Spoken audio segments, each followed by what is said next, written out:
Hey people, how's it going? Welcome to another video. Welcome to another episode of Albums Ranked, but more so, welcome to the first episode of Albums Re-Ranked. So I did Iron Maiden a good while ago, I think 2 years maybe now, and I thought, well, I saw another YouTuber. I've been watching a few people rank Maiden. You know, I do it all the time, and I thought, do you know what? I reckon it's time for an updated version of what I think is the best Iron Maiden album. Since the start of the year, I've been putting in each Iron Maiden studio album in my car, and I finished about a month ago going through all 17 of them, and honestly it was great fun to listen to some albums that I haven't heard in a long time, and just to hear the ones that I love again was just awesome fun. So yeah, I immediately went into the previous ranking of Maiden with my 17-year-old mindset of where I put the albums. I didn't actually listen to them all again because I just know them all in and out anyway. I didn't need to, so I just chucked in what I thought was my ranking, but that had my 17-year-old mindset when I first found the band. And honestly, my positions have changed quite a bit. Like the top 5 might be the same, but like the bottom half are definitely like they've chopped and changed. One album in particular, it's quite impressive where I've moved it. So it's a big discography. It's 17 albums. So I reckon we just get straight into it. Coming in at number 17 for me is their 1992 album, Fear of the Dark. No, it's not No Prayer for the Dying. Last time I put this one at number 16. So this one has dropped to the bottom. And the reason for that being, I've just realized and I've accepted and I've learned that I'm just not the biggest Fear of the Dark fan. There are a few saving graces on this album. There are saving graces on every Maiden album, in my opinion, of what makes it good and what makes it bad. But unfortunately for this one, this album, for me, has a lot of misses and very, very few hits. You know, Be Quick or Be Dead, the opener, it's good fun. That one has grown on me. I don't mind that one. I hated it before, but I don't mind it now. From Here to Eternity and Afraid to Shoot Strangers, they're awesome, especially Afraid to Shoot Strangers. I think that was great fun. And yeah, From Here to Eternity is a bit classic rocky, so it's a bit left field for Maiden, but it worked and I liked it. The title track, Fear of the Dark, is obviously amazing, but it is overplayed and I don't need to hear it anymore. So that kind of, you know, the fact that that's at the end of the album gives you sort of a reason to get through the rest of the album. But honestly, everything else in the middle is kind of skippable. Like, The Fugitive is all right, and so is Chains of Misery. That one's like okay, but everything else, like Childhood's End, Wasting Love, The Apparition, Weekend Warrior, and I suppose I can handle Judas My Guide. But honestly, I'm not gonna listen to this album again in a little while. So yeah, number 17 for me, Fear of the Dark. Coming in at number 16 is the 21st Century Maiden album, and that is The Book of Souls. Again, I don't have a problem with the bottom half of my list. I do still enjoy these albums to a point, but this one for me, I remember when it came out in 2015 or 16, when was it? 15, 16? No, it was 15, yeah. And I remember being a bit disappointed with it when I first heard it. I thought If Eternity Should Fail was an awesome opening song. I thought that was cool. But Speed of Light, I thought, even though it was a single, I thought it was boring and a bit dumb. And I still do. It's not my favorite song at all. The Great Unknown, that's underrated. I do really like that one. I love the melody, how it flows, boom, and then it drops. I'm a sucker for melodies that rise and then drop, honestly. The Red and the Black, when I first heard that, I was like, that's cool, that's awesome. That's Ancient Mariner 2.0, you know, with the gallops and the length as well. It's another 13.5-minute song. That song just goes and it goes, and when you think it ends, it doesn't. There's just melody after melody after melody, and it's just awesome. The middle chunk of the album, though, is a bit question. Well, I say the middle chunk, like When the River Runs Deep, that one I can live without. The Book of Souls, the title track, I really, really like the Book of Souls title track. I think it's awesome. But Death or Glory is probably dumb. I think that is my least favorite. That's my bottom favorite of this album. Shadows of the Valley, I love. You know, that one is awesome. The little middle section, I think that's awesome. Tears of the Clown is fun, and Man of Sorrows is okay. And then Empire of the Clouds, 18 minutes. I've got no problem with long songs, and I've got no problem with symphonic metal either. So that one for me is awesome fun. But yeah, unfortunately, it's just a bit lackluster for me. You know, it's just like I would much rather listen to other stuff. And yeah, it's a good album. I do enjoy it. I did enjoy it when I played it, but yeah, it's just at the bottom for me. So yeah, number 16, Book of Souls. Number 15 is The Final Frontier. Now, this was the first brand new Maiden album for me when this came out on August 16th, 2010, I'm pretty sure. And again, a bit like Book of Souls, when it came out, I got so hyped. The album cover was awesome, and I heard El Dorado, the single, and I thought, that's cool, that's better. I think El Dorado is better than Speed of Light. And then I heard The Final Frontier, the song, and I was like, this is cool. It's a bit simple. It's a bit AI generated Maiden. It's very straight to the point. It's very follow the rule book, but it's all right. And there are some epics on here that don't really get mentioned enough. Like the Isle of Avalon, for example. That one's great, as is the Talisman. That one's awesome too.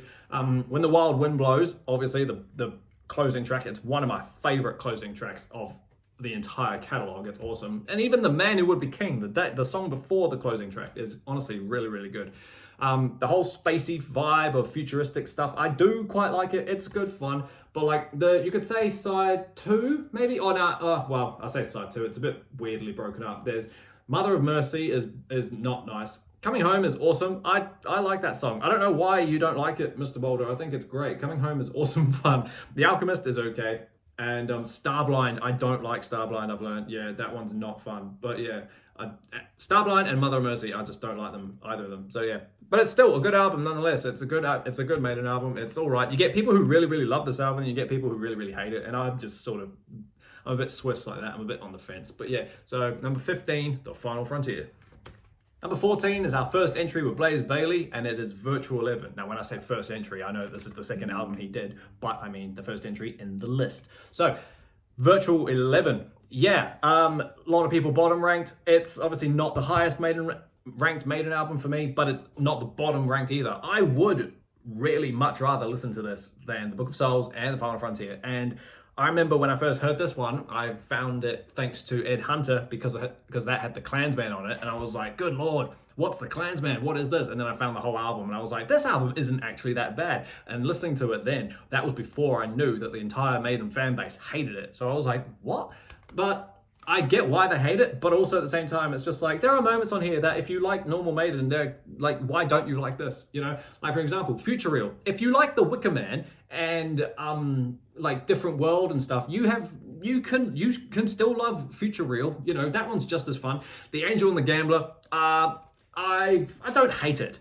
I don't hate it. It is not my least favorite song on this album. That goes to Don't Look to the Eyes of a Stranger. That is way more repetitive than Angel and the Gambler. The Angel and the Gambler has a cool verse, and it has fun, the shreddy solos in it. It's great, awesome fun. Lightning Strikes Twice could be a single. Some say it's filler.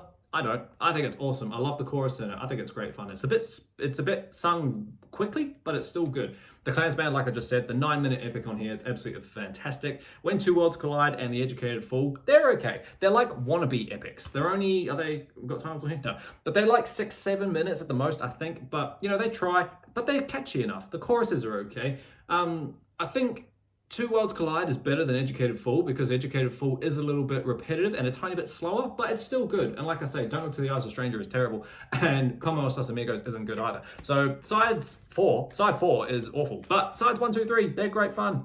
It's a cool album. It's a weird cover. Obviously, I get what they were trying to do with the whole virtual reality stuff and to tie it in with football, because who doesn't love football? But yeah, it's not terrible, but it's obviously not amazing. So number, 13, 14, Virtual 11. Number 13 is their comeback album, Brave New World. Yeah, don't be so hard. Okay, just calm down. It's all right. I don't hate this album. Obviously, it's getting good. There are moments of every album that I love. Don't get me wrong. I just would much rather listen to other stuff other than Brave New World. I never really became. When I got this album, why did I get this album? Obviously because I needed it, but I bought it purely for Blood Brothers, I'm pretty sure. I first heard that song, when did I hear that? Was it on Rock and Rio maybe? And, I fell in love with that song. I thought it was beautiful. I learned to play it on guitar pretty quickly, and I was like, right, I need the album, because what else is on here? And I do love that song, and there are stuff on here that are absolute standouts. Like for example, Ghost of the Navigator, I really love. Wicker Man is very, very simple, but it's fun. The chorus in it is cool. Your time will come. And it's got Wohos at the end. Who doesn't love Wohos? The Mercenary. God, that's a heavy song. That one's really fun. Dream of Mirrors, one of the epics. That's a great acoustically driven song, like at the start, and then it gets heavy, obviously. The Fallen Angel, The Nomad. The Nomad's cool. That one's powerful as well. Out of the Silent Planet, I love that song. And Thin Line Between Love and Hate, that's not my favorite. I don't like that song. So yeah. However, I also really don't like the title track, Brave New World. I first heard Brave New World on Death on the Road, and I didn't like it at first, and I still don't like it. I've learned listening to it again. So I was just like, oh, I don't like how the melody is just bow, bow, bow, bow, bow, bow, and then Bruce just copies it in the verse, and the chorus is just Brave New World repeated. The melody in it though, later in the later half of the song is pretty fun. That's like wow, wow, wow, wow, wow, wow, you know, that part's fine. Don't mind that. That's the Maiden that we love. But yeah, other than that, like, I don't like that song. And yeah, it's a comeback album because everyone's back, right? Bruce is back and so is Adrian, and Yannick's still hanging around. So it's almost like a rejuvenated band. And it was, compared to what came before, you know, Virtual, yeah, sure, it's a step up, but it's still down here for me. So yeah, number 13, Brave New World. Number 12 is an album from last ranking that dropped. I think I put this one. I think I was a bit generous with this album, putting it, I think, at like number 7 or number 8 last time, and that was when it came out. I'm talking about their latest album, Senjutsu. So yeah, this one has dropped a little bit. I don't hate it either. You know, there are moments on here that are awesome, you know, but there are moments on here where it's like, all right, what are you doing?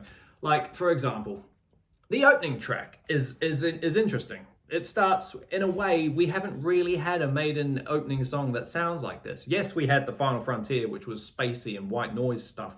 This is like proper tribal bongo, dum, dum, dum, dum, dum, dum, you know, and it fits the tone, and then the chords come in, and then Bruce's voice, and it's a weirdly slow tempo song to have as the opener, I think. They probably could have done it with something else, but I mean, it's the title track as well, so I mean, you had to, right? I was going to say, where are the title tracks? Sorry, where are the track listing? Also, fucking Maiden and their triple LPs, man. This and Book of Souls, they're so heavy to pick up. Stratego, it's okay. It's reminiscent of a tiny bit, like, it's a tiny bit reminiscent of, like, earlier Maiden, and it's all right. The Writing on the Wall, yeah, that's a good song. They thrashed that on the radio. I did get a bit sick of it, but then they stopped playing it so much, and it grew back on me. Lost in a Lost World, didn't hate that. I think, did that one have the Hallowed Be Thy Name riff in it? I can't remember. There's a riff in here that is very similar to another song, and I can't remember what it is. Days of the Future Past is probably, might be my least favorite on this album. I'm not sure, but the Time Machine also has like a very traditional Maiden Hallowed Be Thy Name type riff. That one's fun. Darkest Hour, beautiful, beautiful song. And then the last half, well, the last chunk, Death of the Celts, the last half an hour, Death of the Celts, The Parchment, and Hell on Earth. I think those three are just fantastic. You know, they've all got Harris's name written on them, and it's a great way to end the album. Hell on Earth is one of Maiden's, you know, top, did I put it in my top 3? I'm not sure, but it's definitely top 5 of closing songs, and I can't wait to see some of these songs live. It's going to be great fun. But yeah, this one did drop. It's still fun. It's okay. Yeah, the production is interesting. The keyboard choice was weird, but like, hey, it's Maiden, so I like it. So yeah, number 12, Senjutsu. Right, number 11 is one that's going to shock a lot of people if you're new. Hi, how are you? I'm not as much of a fan of this next album as a lot of people are. Like, I just don't see the attraction. It's just not my favorite. I just can't get my head around it. Number 11 is Seventh Son of a Seventh Son. It's probably due to the fact that I cannot stand Can I Play With Madness, okay? I've just never, ever liked that song, ever since I first heard it. The intro, I was just like, what is this? It sounds like a Queen song. You know, it's just way too... this whole album, it's so commercialized, and it's just so different, I suppose. You know, it's funny because Summer in Time, which we haven't obviously talked about yet, that comes later, you could say it's a bit synthy, but this is like proper keyboard synthy. Not that I have a problem with keyboard synths, but it's just like, it's overproduced Iron Maiden, and it's such a commercialized album, and that's probably why I don't gel with it so much. Moonchild is a bit middle tier, I think. Infinite Dreams is funky enough. I do quite like that. Madness, absolutely terrible. The Evil That Men Do is the Trooper 2.0, so I might just be biased in saying that I've overheard it too much, maybe, but it's still catchy. I like the intro riff for The Evil That Men Do, it's awesome. Seventh Son, the title track, yes, that's epic. It's 10 minutes of just actually good stuff. And then the Prophecy and the Clairvoyant, they are, which is which? I think the Clairvoyant is the better one. Clairvoyant's got the awesome riff as well, which is very similar to the Evil That Men Do riff when you think about it. It's just the same, it's the same idea. Wow, wow, wow, wow, wow, wow, wow, wow. You know, it's like the same 3 notes just going backwards and forwards. Only the Good Die Young is definitely one of the top songs for me off this album. It's just, it's not so left field, but it's just funny to end an album with a song like that. It's only like 4 minutes long, and if you think about what came before, you know, Somewhere in Time had Alexander the Great, and Powerslave has Rime of the Ancient Mariner, two massive songs at the end, and then you get Powerslave, and it ends with Only the Good Die Young. You know, obviously Seventh Son is in the middle of the album, so it's just funny that they moved it. But yeah, a lot of people like it. I don't hate it, obviously, but I wasn't having a fun week with it when it was going around in my car. So yeah, sorry about that, everybody. Number 11 is Seventh Son of a Seventh Son. Number 10 is Blaze's first album, The X Factor. Shut up. I know, it's good. Probably the reason that makes me put this above, you know, Seventh Son and whatnot is just moments on here, like, for example, The Sign of the Cross. This is a dark, brooding, long album, and coming off what people have been listening to before this, you know, it's a bit of a change. But look at what the world was doing in terms of heavy metal, right? It was 1995. Grunge was a thing. Kurt Cobain, sorry, was already dead, so that was a plus. But I'm not a grunge fan. Steve was going through some rough stuff at that time, and the product of that is this. The Sign of the Cross is easily one of Maiden's best epics. The fact that it's the fact that it's the opening song though is a ballsy move, because it's almost like you put your best song at the start, and then it's like, okay, you hope to God that the rest of the album like stays up with it. And I won't say that it doesn't, but it's slightly, it's obviously underneath it. Do you know what I mean? Like, The Sign of the Cross is an epic song, and it's absolutely amazing. I do love that song, and I'm glad that they've brought it back into live sets every now and then so Bruce can sing it. Lord of the Flies is cool. Man on the Edge I don't like. I've never liked Man on the Edge. I don't know. I just maybe it's the falling down chorus. I just think it's dumb. Fortunes of War is a bit Brave New Worldy in terms of, like, you know, lazy chorus. Fortunes of War, you know. But I like the verses in it. I think it's cool, and it's slow and it's brooding enough. Look for the Truth, that one's fun. The Aftermath, I do like that one too. There's a lot of wohos in here, like throughout the whole album. Blaze gets off with the wohos, it's quite fun. Judgment of Heaven, that's cool. All of my life, I believe Judgment of Heaven waits for me. Blood on the World's Hands, the amazing weird acoustic bass intro, which is sort of like foreshadowing the Red and the Black that came later. But that was up there with Sign of the Cross as well. Edge of Darkness, that one's cool. 2 a.m. is dumb. That can just go away. And The Unbeliever, I don't mind. I quite like The Unbeliever. I love the intro and the harmonics. And then I love the almost call and response vibe that it's got going on. Bow, bow, now, bow, now. You know, I just think it's fun. It's a brooding album. It's long, but it, for me, doesn't feel like it's 76 minutes or however long it is. Does it tell me? It told me on the CD. Maybe it tells me in the middle. No, just Eddie. Okay, but yeah, I enjoy it. It's dark and it's brooding and it's different, but that's what makes it fun. So yeah, there's the X Factor. Right, inside the top 10 now. Number 9 is their second album, Killers. Yeah, I've learned as well. You know, this is the fun part about, like, re-listening to them. You learn what you suddenly like and what you suddenly don't like. And I'm not saying that I don't like Killers, but I'm just saying that in the 80s chunk of Maiden, it seems to me like it's one of the weaker ones. You know, it's an awesome album, don't get me wrong, and it's got one of the more awesome Eddies on it. I mean, look at that guy. He will fuck you up. But song-wise, I find it a bit hit and miss. The Ides of March is actually a really, really cool opener. I love the sort of build-up you get. They used to play that was their opening track, and then they would come on and play live. That was just, that hype up, I just think would be so fun. Wrathchild, great song. We all know it, we all love it. 2.5 minutes, 2 minutes 51 or whatever it is, of just catchy, bouncy fun. Murders in the Rue Morgue, great song. I've always loved that. The first time I heard that properly, I think, was when I heard Bruce do it on Beast Over Hammersmith. Great show there. Another Life. Two little verses that are repeated after one another. It's pretty fun. But yeah, the drum intro is cool. And yeah, I didn't notice until someone said it that it just sounds just like Jump in the Fire from Metallica, except that one sounds a bit more butchered. Moving on, Genghis Khan, the instrumental, is fun enough. It's pre-gaming Hallowed Be Thy Name with that riff that they do. Jumping fun from, it's like Phantom of the Opera Gallop with the Hallowed riff. It's right in the middle. Innocent Exile, I mean, I don't hate that, it's okay. Killers, the title track, is one of my favorites off this album. It's good fun. Prodigal Son, the acoustic song, awesome. But then Purgatory and Drifter, I can live without. I've gone on record and said that they're full of songs in the past, and people have bashed me for it, but I don't care.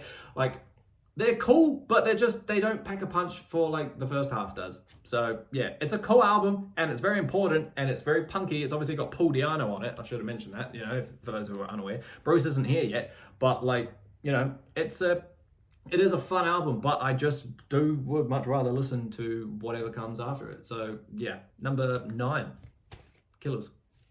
Right, so this one out of the whole ranking is the biggest shock for me. I'm still even in shock that I've moved this one this much. This album that I'm about to talk about, number 8, is what last 2 years ago I had it bottom ranked at number 17, and then I went back and listened to it, and I was like, good lord, I actually quite enjoy this now. I know why, we'll talk about it in a minute, but you can probably figure out what I'm talking about. I'm talking about their 1990 effort, No Prayer for the Dying. Yeah, so I remember being 17, and I remember hearing this and being in the brand new fresh Maiden obsession that I was. Everything was Number of the Beast, everything was Powerslave, everything was even Somewhere in Time. And then I heard this and I was just like, nah, put that back in the shelf. I bought it obviously, but I was like, put that back in the shelf, and I never picked it up again. So when I ranked them 2 years ago, that was my mindset of putting it at the bottom without actually hearing it. And then I put it in my car, and I was like, this is kind of heavy. Coming off Seventh Son, with keyboards and synthes and long songs and whatnot, there's none of that on here. Obviously, this one goes way back to debut Killer times in terms of more straightforward heavy metal. I don't know what, maybe just to change it up. Like I said, it was 1990, but like, did they know that the times were changing at that point? I don't know. I wasn't there, but like, obviously, the songs on here are quite different compared to what we've heard. Like Tail Gunner is a fun opener. I don't hate Tail Gunner. The syncopated riff at the start, dun, dun, dun, dun, dun, dun, dun. It's cool. It's a bit poor man's Aces High, but it's it's cool. I love the when he sings the chorus where his voice is like layered. I think it sounds so nice. Holy Smoke. That's great fun. That was like the saving grace of this album years ago. I hated the album, but I loved Holy Smoke, and the title track for that matter. The video for Holy Smoke is hilarious. It's just them being silly and having fun, and that made it awesome. So yeah, Holy Smoke is a fun riff, and it's got cool solos in it. The thing that 90s Maiden had over the rest of their stuff is their soloing, which I imagine is with the addition of Yannick. There was a massive swap up in guitar players. Obviously Yannick came in, Adrian left, and Yannick, being the weird shredder that he is, Dave probably thought, right, let's try and keep up with that. There's not so much harmony and whatnot going on. There is, obviously, but it's nowhere near as what it was doing before with Adrian in the band. Run Silent, Run Deep, I think it's awesome. If you like songs like The Trooper and Evil That Men Do and that gallopy stuff, I can't understand why you don't like Run Silent, Run Deep. Hooks in You is probably the naff one, as is Bring Your Daughter, but still, it's a guilty pleasure, Bring Your Daughter. I don't hate it. I think it's awesome. The Assassin is a bit dumb in terms of lyrics, like, better watch out. But it's bouncy and catchy enough. Fate's Warning was all right. Mother Russia, it's okay. It's not my favorite, but I mean, it's like the longest song on here, I think, is like 6 minutes. I don't know which one it is, but yeah. And like I said before, I did always like No Prayer for the Dying, the title track. It's a slower one, and it's a bit more melodic, and it was just nicer to listen to. So yeah, massive shock for me that I'm putting this one up this high. But honestly, if you're like me and you've always thought that No Prayer was a bit boring and a bit, bottom half, I recommend you go back and listen to it, because it might shock you if it's been a while since you last heard it. So yeah, number 8 for me, No Prayer for the Dying. That's funny, because No Prayer for the Dying is their 8th album. So with number 8, we had No Prayer. This one might come as a controversial pick as well. Number 7 for me is Peace of Mind. This is not my favorite album out of the 80s, obviously. Listening to this one again, it's good. It's so good. But a lot of people tend to, I need to move that. A lot of people tend to put this one, quite high up. And I totally get why. It's the first album with the true Maiden lineup. Do you know what I mean? Like with Nick and McBrain coming into the scene, this one was just very holy damn. And it did take the band up another level, even though they had Hallowed Be Thy Name from the Beast. There's no real epic on this album, so it's a bit it's a bit in the middle for me, you know. But like I said, Where Eagles Dare is one of my favorite Maiden songs. I ranked Where Eagles Dare at #1 on my title track ranking, so that's how much I love it. Just the drumming on that is just awesome. The guitar playing on it is awesome as well. Revelations, I wasn't really the massive fan of. My mum really likes that song. I just didn't like it because it was a little bit slower and a bit, not ballady, but you know what I mean. It's just a slower anthem-y type song. Flight of Icarus, great stuff, that one. Die With Your Boots On, not my favorite at all. I've never liked that one. The first time I heard that song was the second disc of Live After Death, where he sang it live, and I didn't like the voice in it. I didn't like his voice registered, so I was like, yeah. So when I heard it on studio, I was like, yep, that's no different. The Trooper, you can't not like that song. Yeah, we've all heard it, we all know it, we all love it. But when we hear that chorus, we can't help but belt it, honestly. Still Life, awesome stuff. Could have been the title track, could have called it Peace of Mind, but still. Quest for Fire, I don't know why everybody jumps on the hate bandwagon for that. I think Quest for Fire is an awesome song. It's catchy and it's bouncy. Yeah, the corny lyrics are funny with like dinosaurs and cavemen, but come on, it's history, get over it. Sun and Steel, great stuff. Entertainment Land, epic closer. You know, really good stuff. I love the modulation in the key, in the with the guitar harmonies at the end. I think it's awesome. But yeah, it's not my favorite ranked of the classic Maiden 80s lineup. But yeah, it's still good and it's still an awesome jam. And it turned 41 the other day, 3 days ago on the 16th of May. So that's cool too. So yeah, #6, Peace of Mind. Sorry, I meant 7. #6 is Dance of Death. I've got a personal connection with this album as to why it's up so high.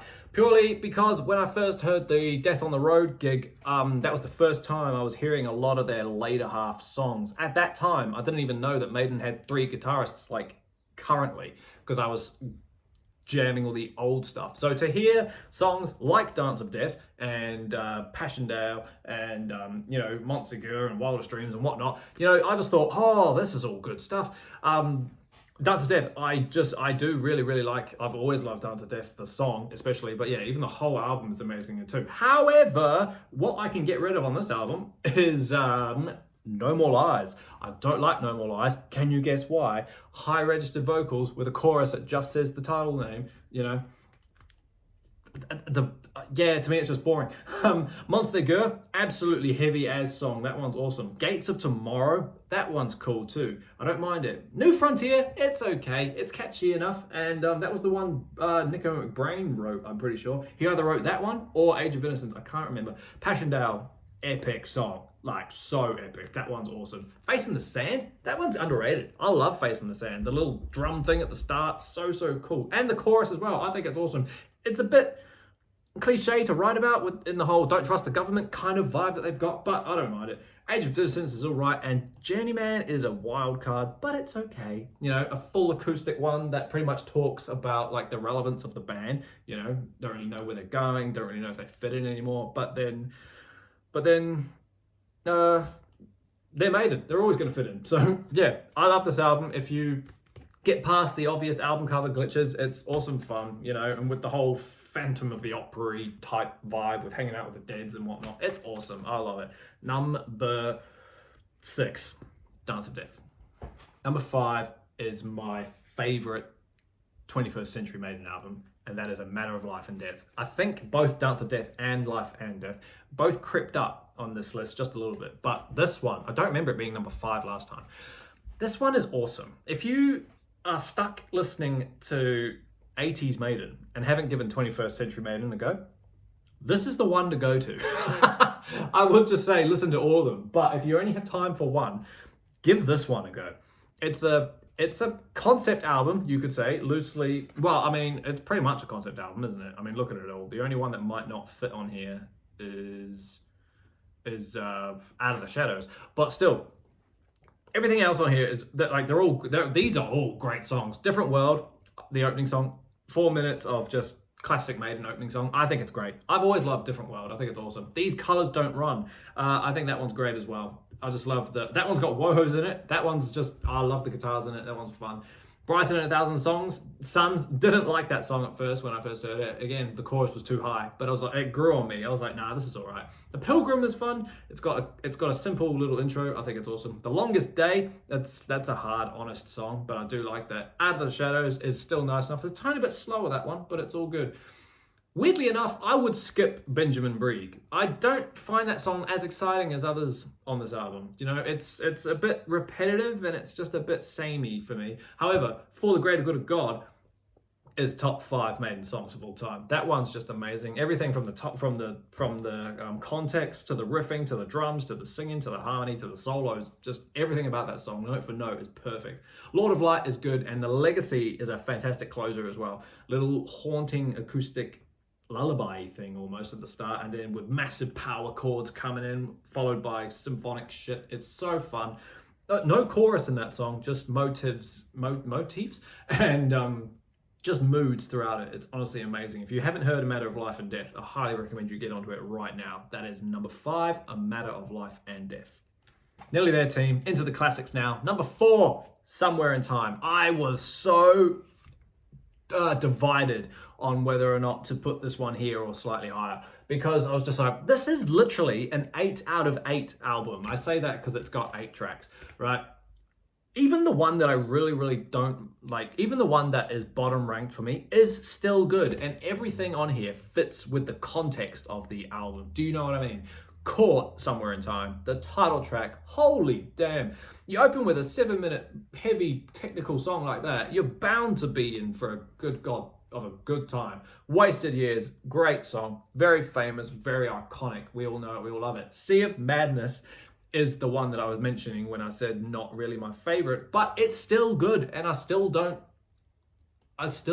think it fits in the album like perfect. Heaven Can Wait, yeah, that's cool as well, but it's got wohos in it, and I love wohos. It's catchy enough and it's bouncy. But then side 2, good lord, the loneliness of the Long Distance Runner is absolutely fantastic. The harmony in that is easily my favorite Maiden harmony across the entire career. Honestly, it's fantastic. Stranger in a Strange Land, that bouncy bass riff with that awesome chorus. Deja Vu is probably one of the most underrated songs ever. That song is perfect and amazing, and it's so much fun. And then you get Alexander the Goddamn Great, which is just, it rivals Rime of the Ancient Mariner in terms of best epic. Do you know what I mean? It's 8 minutes long, so it's not the longest epic, but God, is it good. It's just a historic storytell of one of the greatest leaders of all time. The music in it, the solos, the riffing, the lyrics, the vocals, everything about it is just perfect. That goes for the whole album. Everything from the first note of Caught Somewhere in Time to the last note of Alexander the Great makes Somewhere in Time an amazing album. And if you haven't heard it in its full, my God, go listen to it. That is Somewhere in Time, coming in at number 4. It's got one of the best album covers ever. If you've got a spare 3 days, study all of the little things on here and it will just blow your mind. Honestly, number 4, so good. Number 3 is Powerslave. Again, I hummed and hard between Powerslave and Somewhere in Time, being like, which one is better? But Powerslave just beats it because I don't know. It's just amazing. I heard this one before I heard Somewhere, I suppose. So, you know, and it's got Mariner, so that beats Alexander. But it's so annoying how close that these ones are. Honestly, I hate this. Ace is High, fantastic. Probably one of the best singles Maiden have ever done, and probably top 10 songs. I tell you, it's absolutely perfect. The way it's constructed, the way everything sounds like what they're singing about, it's just perfect. 2 Minutes to Midnight. It's a long single. It's like 7 minutes. It's amazing. Everything from the chords to the solos to the bouncy part, everything about it. Lost for Words, the instrumental, perfect. Yeah, it's great. I just think it's fun, it's catchy, and it's just awesome. It's got Wasted Years in it before Wasted Years was written. Flash of the Blade, great little riff there. Some amazing guitar work on there. Same with The Duelist as well. There's some underrated guitar moments on here in those 2 filler songs. Not that they're fillers, they're absolutely amazing. Back in the Village is my least favorite song, but it's still great and it fits. You know, it's awesome fun. Powerslave, the title track, so good. I didn't like that song when I first heard it, but it's grown on me. And then, obviously, Rime of the Ancient Mariner. I don't need to talk about this album in detail because everybody knows this stuff. So that's amazing. A great album cover, a great album. 40 years this year. And it's still top shelf Maiden. It always will be. So yeah, number 3, easily Powerslave. So yeah, I was pretty confident that my top 5, wouldn't change too much, and I don't think it has. So yeah, number 2 is Number of the Beast. I heard this one first over the others, which is why this one for me goes at the top. I've got such more of a personal connection with this one. I first heard Number of the Beast, the song, and I was like, this is cool. I was listening to satanic music before I even knew about it, so that's great fun. The album cover, I just thought was one of the more evilest things I'd ever seen. It was just so good. Everything on here, this album, now despite what I'm about to say, just go with it, okay? I would always much rather listen to Number of the Beast over Powerslave in its full. However, Gangland on here is an actual terrible song. I've never liked Gangland, and thankfully on the vinyl, Total Eclipse isn't on here. But on the CD, I had to endure Total Eclipse as well, and that's not a fun song either. However, I would much rather listen to Back in the Village and Sea of Madness than I would Gangland. So it's funny that that album creeps up over them. But anyway, it's because of everything else. Invaders is perfect. It's not a filler. It's a great song. Children of the Damned is cool. It's a great ballad and it's powerful. The Prisoner, that riff, those drums.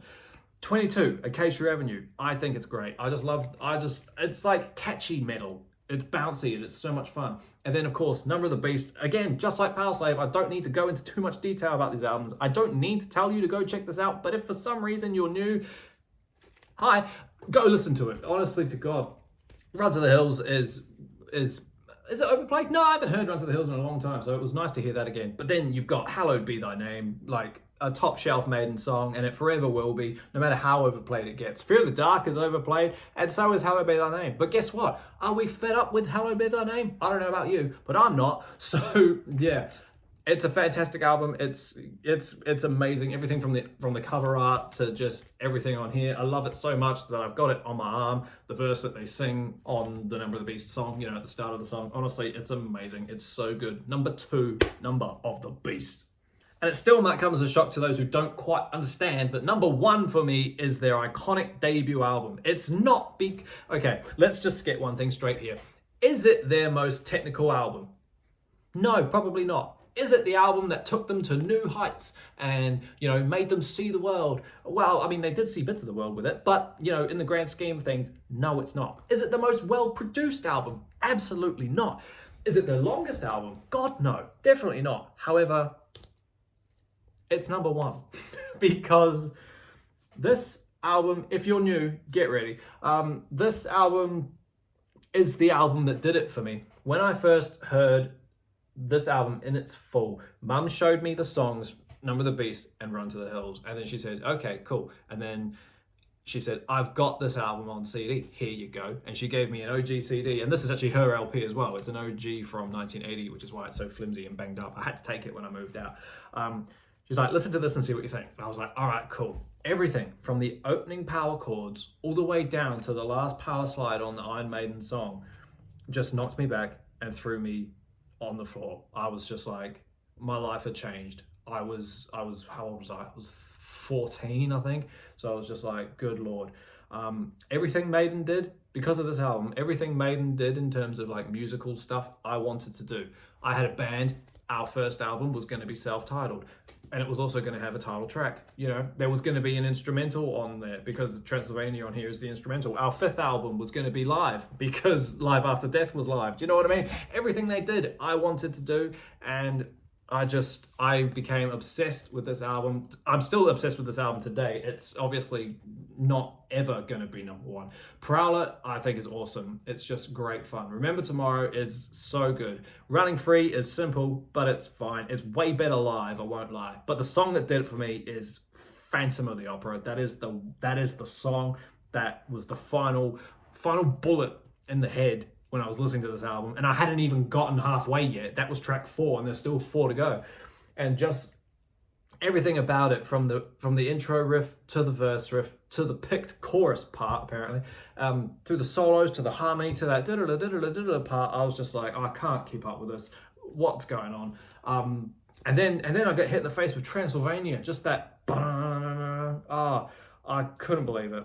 my mind was opening up to all sorts of stuff. And that song, Transylvania, I just thought was amazing. Strange World finally gave me a chance to breathe for a second, being it slower, but it was still so nice to listen to it. Honestly, Charlotte Harlot then picked me back up, and then Iron Maiden, the song happened. I'm not the biggest fan of the Iron Maiden song, I won't lie, but you have to respect its history. So yeah, I could go on for hours about what this album means to me, but yeah, that's why it's number one, is because of the impact that it had on me and how much it consumed me. And still to this day, nearly 15 years later, so yeah, 17 years later, wow, 18 years later, I'm still obsessed with it. So yeah, that's why for me, number one is the debut, Iron Maiden.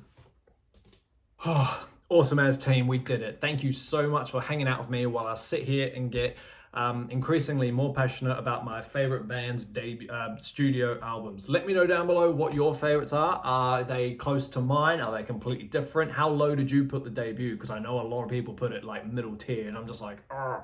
But hey, it's neither here nor there. Thank you so much for hanging out with me. Keep an eye out for the next video. I've got some more coming out shortly. But until that happens, everybody, stay inside, stay safe, listen to Maiden, and I will see you all in the next video. See you later.